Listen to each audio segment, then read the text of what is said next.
Eyo nga tuvudde waliwo omuvubuka atemera mu jobu ku 25 omugoba bodaboda manyiddwa nga Simon Sesende Bosani ono nno ng'akolera ku stage Kasolo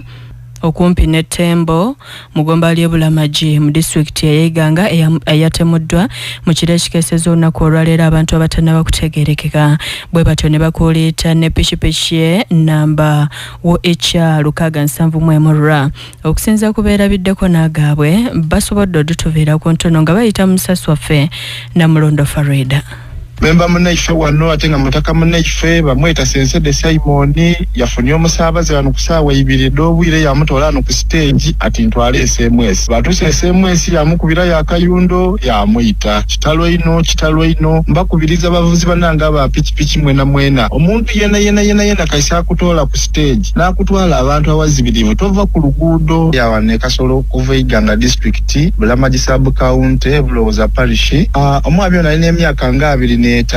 nedafiri na dedo obukulu ti muntu mukulu ino ajire zensigere nga ninze sizo omurajabu kubiriza government okutwaliza walala nabe bitongole ebyokwerinda bali tusuuliranga ino bwe tubakutegeeza obuzibu oti n'obwo tibatukira mu bwire ate babatuuze bebuweekula mu muluka gwebuweekula mu Jinja Northern Division mu kibuga Jinja baguddemu ekikanga bw'oluvannyuma lw'okusanga mutuuze munnaabwe Ssaalongo Kato atemera mu gy'obukulu 49 ng'afiiridde mu nnyumba waffe Farida era Namulondo ayogeddeko n'abakulembeze b'ekyalo nga bali wamu n'abatuuze bwe batyo ne bannyonnyola. Nali kwegemya jamaa ya pasonero si wano tuli wano mu kibongero kya Mwami Kato Ssaalongo maya afirire mu nnumba tuli muna kuba natukubiriza abantu banange obulabe bukuluma kobera ku neighbor ategeere ebikuluma eri omwana abayiraidye okumuluta kuba abayira ali kulowooza yamukobya ati muna sibawompolo dakwidonengezenga ku so ajire okukola ati okuyigulawo ng'amubona afirire mu nnumba abayira abamu mu nnumba ye